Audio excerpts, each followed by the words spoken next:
Você confunde palavras em inglês? Pois é, então fica até o final desse vídeo que hoje a gente vai tirar essas confusões todas. A gente vai falar de palavras confusas. Meu nome é Ângelo Coutinho, eu sou mestre em Linguística Aplicada e esse é o Tudo Sobre Inglês. Fica comigo até o final que a gente vai estudar essas palavras, fazer uns exercícios e eu tenho certeza que você não vai confundir mais. Vamos lá? Bom, a primeira é add or add.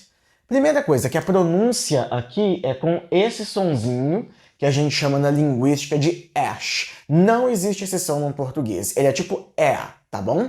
Então, não é add, é add. Olha, add com dois Ds é de adicionar. E add com um D só é de advert, or advertisement, que é propaganda. Então, add more salt. Adicione mais sal. I saw an ad on TV. Eu vi uma propaganda na televisão. Viu a diferença? Bee, bee, bee. As três palavras têm o mesmo som. Então, a bee stung me. Bee com dois S é de abelha. Stung é o passado de sting, que é picar. Be brave. Be aqui do verb to be. Seja corajoso. And B is for brave. B de corajoso. É claro que não dá para traduzir para o português direto. Então, aqui seria B de brave, e brave é um falso amigo, hein? Brave não é bravo, brave é corajoso. Então, be, be, be. Percebe como é que aqui o som pode alongar? Be, be, be. Bear, bear, beer, beard. Viu como é que pode confundir? Vamos ler mais uma vez. Bear, bear. Então, essas duas são homófonas, têm o mesmo som. Beer, beard. Essas duas não são homófonas, mas facilmente podem ser confundidas. Principalmente beer com bear, e eu vejo muitos alunos falando beer aqui. E principalmente beard, que as pessoas querem falar beard. Dá para confundir legal, né? Então, I'm growing a beard. Então, eu tô deixando a barba crescer. I saw a bear in the woods. Bear, eu vi um urso na floresta ou na mata. Então aqui é bear, de urso, aqui é beard, de barba. He killed it with his bare hands. Bare significa sem aparelhagem nenhuma, descalço, sem nada para proteger. Então, ele matou com as próprias mãos. Essa seria uma tradução próxima, mas o sentido de bare é sempre de sem nada. Let's have a beer. Vamos tomar uma cerveja? Então, presta atenção, mais uma vez. Bear, bear, beer, beard. Vamos ver mais essas palavras? Dear, dear, there. É tudo igual, né? Então, there, there. O que é there? There significa eles estão, né? E there é de lá. Cuidado, porque quando there significa lá, ele é mais forte. Quando there está numa expressão tipo there is, ele é mais fraco. Então, there is. Viu a diferença? Então, there is, there. Ok? Então, there is a bakery near here. Tem uma padaria perto daqui. Então, o there pode tanto significar lá, e junto com o verb to be, ele indica existência. Their bread is delicious. Então, o pão deles é delicioso. Então, aqui o their, ele representa posse, deles, ou delas. O inglês não tem gênero nesse caso.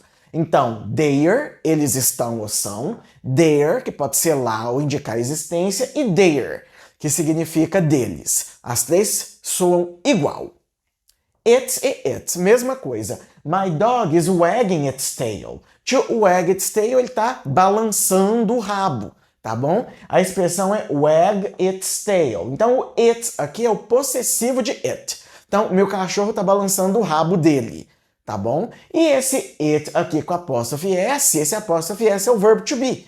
Então, it is a beautiful day. A nice day. Mas na hora que a gente está conversando rápido, it's a beautiful day. Tá bom? Então, it e its soa igual, mas o apóstrofe transforma isso aqui em is, verb to be. E esse aqui é o possessivo dele ou dela quando a gente está se referindo a objeto. É o possessivo de it. Whose e whose. Mesma coisa. Who's there? Quem tá aí? Então, esse aqui é o verbo to be. Esse apóstrofe S é o is. E esse aqui é whose, que significa de quem. No português, a gente não tem nada parecido com isso, mas no inglês tem. Você tem uma expressão para indicar posse de quem é alguma coisa. Então, se eu pergunto, whose mobile is this? De quem é esse celular? Tá bom? Então, esse whose aqui significa de quem é alguma coisa, tá bom? Open e opened também confunde muito. A maioria dos alunos não sabe quando usar. Open significa que está aberto. Então, open mostra o resultado final. Está aberto. Opened é a ação de estar aberto. Então, você fala, the owner opened the store. Então, aqui eu estou falando da ação de abrir, tá? O dono abriu a loja. Estou falando da ação. The store is open. A loja está aberta. Eu já estou falando do resultado, do estado. Então, a loja está aberta, the store is open. O dono abriu a loja, he opened the store. Por quê? Porque eu estou falando da ação. Bom, agora nós vamos falar de dois verbos que causam uma confusão danada. Esses confundem mesmo. Lay e lie. Os dois significam deitar. Só que tem uma diferença. Lay e lie significam deitar, mas lie também pode ser mentir. Quando lie significa mentir, ele é um verbo regular. Então, don't lie to me. Não minta para mim. I lied to my mom. Eu menti para minha mãe, com um ED normal. O problema é quando lie significa deitar. A questão é o seguinte. Lay significa colocar alguma coisa na posição horizontal. Lie é usado quando você vai se colocar na posição horizontal. Olha só. Lay the blanket on the bed. Então, coloca o cobertor na cama, ou seja, coloca ele na posição horizontal. You'd better lie down. É melhor você se deitar. Então, quando você está falando de alguém e de você mesmo, você usa lie. Quando você está usando lay, ele é um verbo transitivo, ou seja, ele precisa de um objeto. You lay the blanket, ou seja, você coloca o cobertor em uma posição horizontal. Observa que com lie você não precisa de objeto nenhum. Beleza? O problema é o passado. I laid the blanket on the bed. Então, eu coloquei o cobertor na cama. Só que o passado de lie é lay. Então, lie tem como passado lay. E lay tem como passado laid. Tá? E no gerúndio, I was lying the blanket. Eu estava colocando o cobertor. You've been lying down all day. Observa que aqui ó, é irregular também. Você coloca um Y aqui. Né? Você esteve deitado o dia todo. Tá bom? Então, quando que você usa um, quando que você usa outro, para ficar bem claro? Primeiro, lay, ele é transitivo, ele requer um objeto. Lie, não, ele é intransitivo, ele não requer objeto.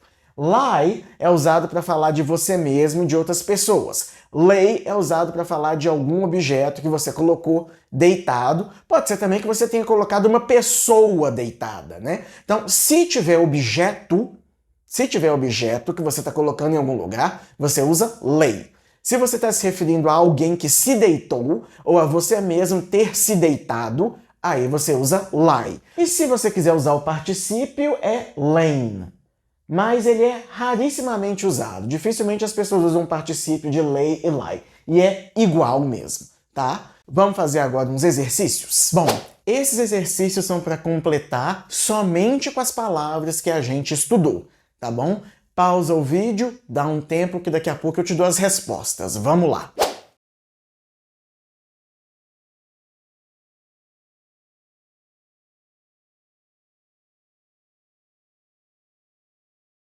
Então, o primeiro, more sugar to the recipe, add.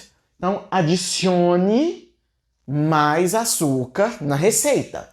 You can't bear arms.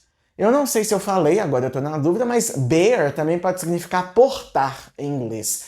You can't bear arms if you go hunting. You have to kill your prey with your bare hands, com suas próprias mãos. My dog wags its tail when it sees me. Então tem o it aqui, né? Então o meu cachorro balança o rabo quando ele me vê. Ah, e aqui a tradução fica: você não pode portar armas se você vai caçar. Você tem que matar sua presa com suas próprias mãos. Kids lie on the floor when they're crying.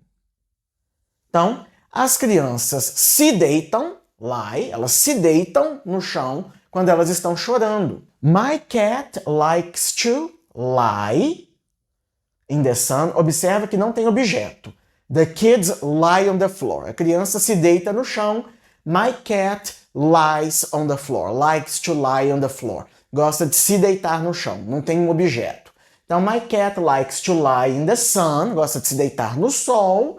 Next to its bowl of water. It aqui é o possessivo da vasilha de água dele. That ad, né, aqui é de advert, or advertisement, ou seja, propaganda. That ad on TV that I saw had a ferocious bear in it. Então, aquela propaganda da televisão que eu vi tinha um urso feroz nela, ferocious. John got his beard wet, então ele molhou a barba when he drank the beer, quando ele bebeu a cerveja. Beard, beer. Então, pessoal, esse foi o vídeo de hoje. Eu espero que vocês tenham gostado. Qualquer dúvida, deixa nos comentários. Eu sou Ângelo Coutinho, mestre em Linguística Aplicada, e esse foi o Tudo Sobre Inglês. Um abraço e até a próxima!